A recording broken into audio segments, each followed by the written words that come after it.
എല്ലാവർക്കും ഭൂലോകം ടിവിയിലേക്ക് സുസ്വാഗതം. 1970-കളിൽ red dog എന്ന് വിളിപ്പേരുള്ള ഒരു ഓസ്ട്രേലിയൻ കെൽപ്പി പടിഞ്ഞാറൻ ഓസ്ട്രേലിയയിലെ വിശാലമായ പിൽബാറ മേഖലയിൽ ചുറ്റിത്തിരിയുന്നത് പതിവായി കാണപ്പെട്ടു. കാറുകളിലും ബസ്സുകളിലും ട്രക്കുകളിലും ട്രെയിനുകളിലും നടന്നുമൊക്കെ ആയിരക്കണക്കിന് കിലോമീറ്ററുകൾ സഞ്ചരിച്ച നായ Karratha, Dampier, Roebourne, Point Samson, Port Hedland, Tom Price, Paraburdoo, Broome, Perth തുടങ്ങിയ പട്ടണങ്ങളും നഗരങ്ങളും സന്ദർശിച്ചു. റെഡ് ഡോഗ് വളരെ പ്രിയപ്പെട്ടതായിരുന്നു. യാത്രയ്ക്കിടെ വഴിയിൽ കണ്ടുമുട്ടിയ വിവിധ ആളുകൾ അതിനെ പോറ്റുകയും പരിചരിക്കുകയും ചെയ്തു. 1971-ൽ പാരാബുർദു പട്ടണത്തിലാണ് റെഡ് ഡോഗ് ജനിച്ചതെന്ന് കരുതപ്പെടുന്നു. കോളിൻ കമ്മിങ്സ് ആയിരുന്നു അതിൻ്റെ ആദ്യ ഉടമ. അദ്ദേഹം അതിനെ ഡാംബിയറിലേക്ക് കൊണ്ടുവന്ന് ടാലിഹോ എന്ന് പേരിട്ടു. ഹാമർസ്ലി അയണിൻ്റെ ബസ് ഡ്രൈവറായിരുന്ന ജോൺ സ്റ്റാസോനെല്ലിയായിരുന്നു ഡോഗിൻ്റെ രണ്ടാമത്തെ ഉടമ. അദ്ദേഹം നായയെ തൻ്റെ ബസ്സിൽ കൊണ്ടുപോയി.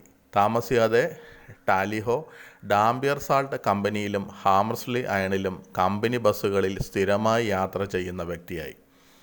ടാലിഹോയ്ക്ക് ഒരു ചോക്ലേറ്റ് നിറമായിരുന്നു.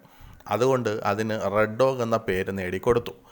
പിൽബാറ മേഖലയിലെ ചുവന്ന മണ്ണിൽ നിന്നാണ് റെഡ് ഡോഗ് എന്ന വിളിപ്പേരുണ്ടായതെന്നും പറയപ്പെടുന്നു. 1975-ൽ സ്റ്റാസോനെല്ലി മരിച്ചു. റെഡ് ഡോഗ് സ്വന്തമായി ധാരാളം സമയം യാത്ര ചെയ്തു. Perth, Broome, Roebourne, Point Samson, Port Hedland തുടങ്ങിയ വിദൂര സ്ഥലങ്ങളിലേക്ക് അവനെ യാത്രകൾക്ക് കൊണ്ടുപോയി. വിവിധ കമ്മ്യൂണിറ്റി അംഗങ്ങളും അവനോടൊപ്പം ഉണ്ടായിരുന്നു. സമൂഹത്തിലെ നിരവധി അംഗങ്ങളും അവന് ചികിത്സിച്ച മൃഗഡോക്ടറും അവന് പരിചരിച്ചു. ഓരോ തവണയും അവൻ മൃഗഡോക്ടറെ സന്ദർശിക്കുമ്പോൾ ഒരു പുതിയ ഉടമയുടെ കൂടെയായിരുന്നു. Dampier Salt Sports and Social ക്ലബിലും ട്രാൻസ്പോർട്ട് വർക്കേഴ്സ് യൂണിയനിലും റെഡ് ഡോഗ് അംഗമായി. കൂടാതെ ബാങ്ക് ഓഫ് ന്യൂ സൗത്ത് വെയിൽസിൽ ഒരു ബാങ്ക് അക്കൗണ്ടും അനുവദിച്ചു. If Red banks at the Wales then you can too എന്ന മുദ്രാവാക്യത്തോടെയാണ് ആ ബാങ്ക് അക്കൗണ്ടിൻ്റെ ഭാഗ്യചിഹ്നമായി അവൻ ഉപയോഗിച്ചത്. പ്രശസ്തി ഉണ്ടായിട്ടും റെഡ് ഡോഗിനെ 1979-ൽ മനഃപൂർവ്വം സ്ട്രൈക്നൈൻ ഉപയോഗിച്ച് വിഷം കൊടുത്ത് കൊന്നതാണെന്ന് വിശ്വസിക്കപ്പെടുന്നു. പടിഞ്ഞാറൻ ഓസ്ട്രേലിയയിലെ റോബോണിലെവിടെയോ ഒരു ശവക്കുഴിയിൽ അവനെ അടക്കം ചെയ്തു. അതിനുശേഷം റെഡ് ഡോഗിൻ്റെ പതിവ് വിഹാര കേന്ദ്രങ്ങളിലൊന്നായ ഡാംബിയറിൽ അവനെ അനുസ്മരിക്കുന്ന ഒരു പ്രതിമ സ്ഥാപിച്ചിട്ടുണ്ട്.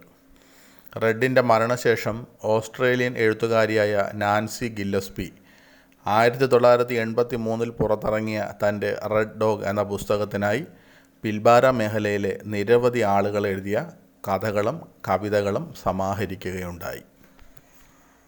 കൂടുതൽ അറിവുകൾക്കും കൗതുക വാർത്തകൾക്കും ഭൂലോകം ടിവി സബ്സ്ക്രൈബ് ചെയ്യുക. ഏവർക്കും നന്ദി, നമസ്കാരം.